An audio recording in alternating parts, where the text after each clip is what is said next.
Olá! Hoje a gente vai debater a ideia de humanismo.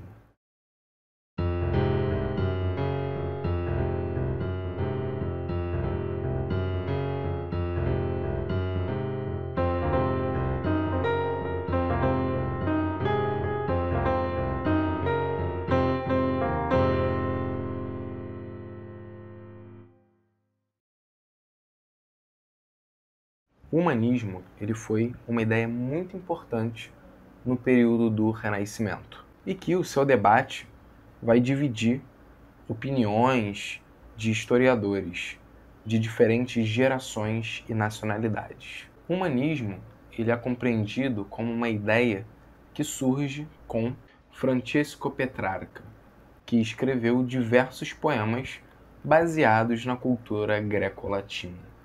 Contudo, o humanismo ele não pode ser compreendido como um mero reflexo da valorização da cultura da antiguidade clássica, mas uma ideia muito mais complexa do que isso, que vai ser disputada e debatida por diversos historiadores de tradições intelectuais bastante díspares.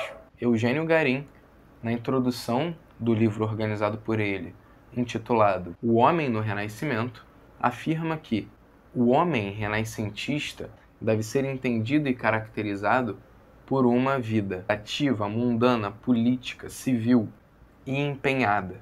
O próprio Coluccio Salutati, humanista florentino, diferencia uma vida ativa na República de Florença de uma vida contemplativa, muito mais ligado a uma percepção da realidade anterior ao período do Renascimento. Por Eugênio Garim, o homem renascentista ele deve ser contextualizado, sobretudo, nas cidades-estados da Península Itálica, a partir de uma série de figuras com suas atividades específicas, que contribuem para formar a República nessas cidades-estados italianas. A gente vai ter, por exemplo, o artista, o humanista, o notário, o jurista e o arquiteto. O Eugênio Garim afirma que existe um interesse do homem sobre o próprio homem no mundo, típica do próprio Renascimento. Para Eugênio Garim, a cultura humanística é baseada no regresso a elementos da cultura grega e latina da antiguidade, envolvendo estratos sociais cada vez mais vastos. E no desenvolvimento desse pensar e dessa cultura humanística, participaram mercadores, escritores, estudiosos, livreiros, banqueiros, que podem ser entendidos como agentes desse movimento humanista. O Renascimento, conforme o Eugênio Garim, pode ser compreendido como um evento de difusão de diversos livros clássicos e novos para a época, e que foram postos em circulação através da imprensa.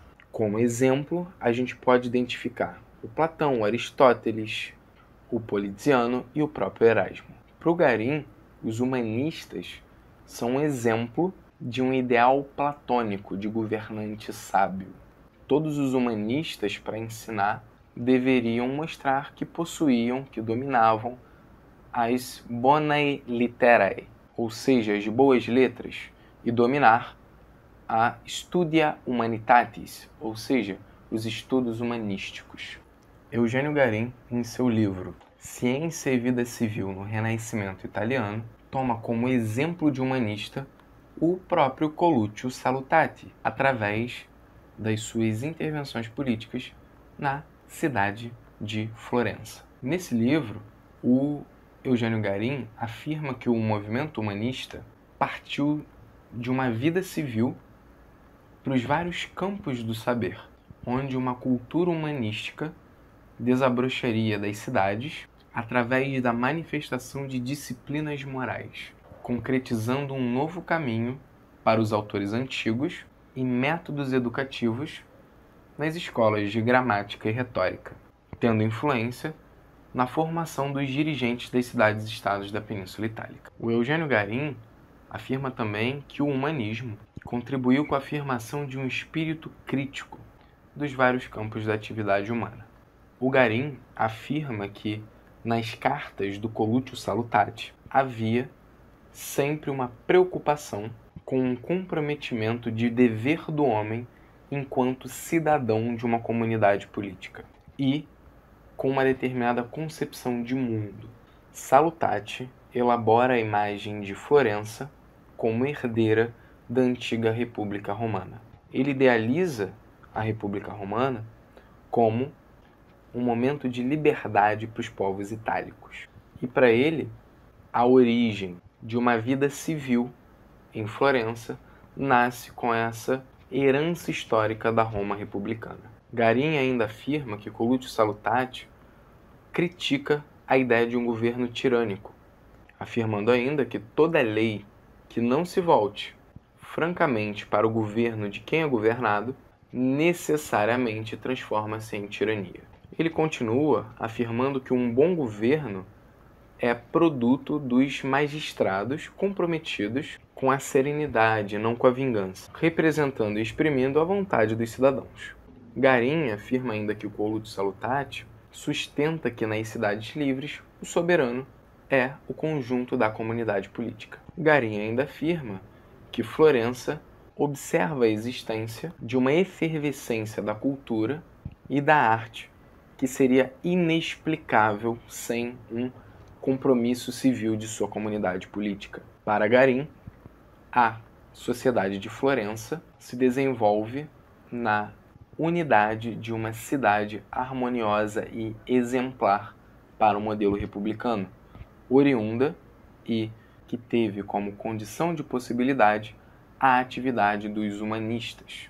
O historiador Paul Oscar Chrysler entende a concepção de humanismo de forma um pouco diferente do Eugênio Garim. Paul Oscar Chrysler afirma que a retomada dos estudos humanísticos no Renascimento, assim como Garim, apresentam uma retomada do saber da Antiguidade Clássica. Contudo, ele propõe uma definição diferente de humanismo.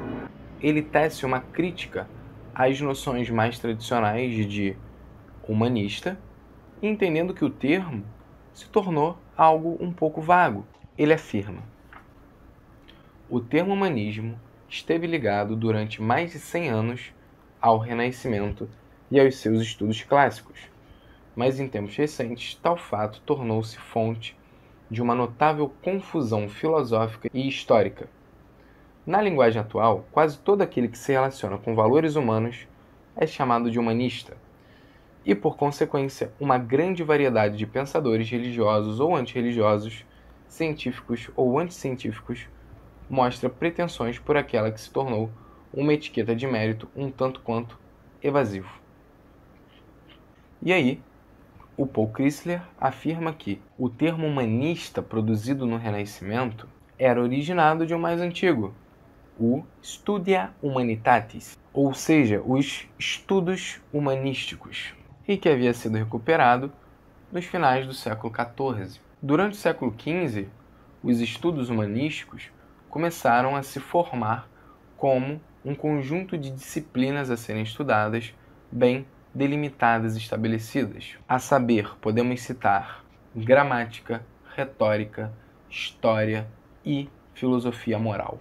O estudo de cada uma dessas disciplinas, na concepção do Paul Chrysler, comportava a reinterpretação dos autores da Antiguidade Clássica, em especial dos latinos e, em menor medida, dos gregos. Dessa maneira, o Paul Chrysler entende que o humanismo não era bem um sistema filosófico, como entende o Eugênio Garim, mas um programa cultural e pedagógico que valorizava e desenvolvia um importante e limitado setor de estudos voltados para uma forte tradição clássica, grega e latina. O Paul Chrysler critica as tentativas de identificar a ciência e a cultura em seu conjunto, como faz o Eugênio Garim na sua obra L'Umanesimo Italiano. O Chrysler afirma que não era humanista aquele que utilizava qualquer referência à antiguidade.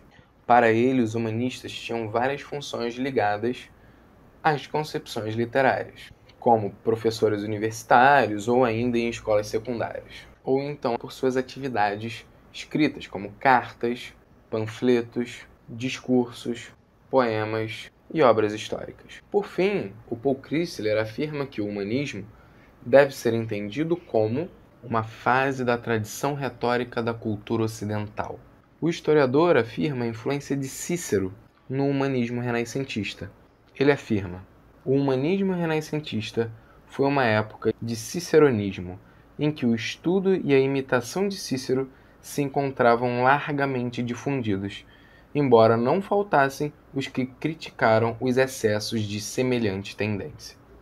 O autor afirma o modelo de Cícero como uma espécie de ideal retórico do período humanista. Por fim, Paul Chrysler entende que o movimento humanístico pode ser entendido como um amplo movimento cultural e literário que, na sua substância, não foi filosófico, apesar de ter implicações filosóficas. Não há, para o autor, qualquer doutrina filosófica a todos os humanistas em comum, exceto uma crença na valorização do homem, das disciplinas humanísticas e na recuperação do saber da antiguidade. Obrigado por ter assistido o vídeo até aqui. Eu sou Rodrigo Franco, doutor em História Social pelo programa de pós-graduação em História Social da Universidade Federal do Rio de Janeiro. Curta o vídeo, se inscreva no canal, ative o sininho e comente sugestões, dúvidas, vídeos que você gostaria de assistir aqui no canal. Aqui embaixo também vão estar alguns links sobre artigos que eu produzi e livros que eu publiquei.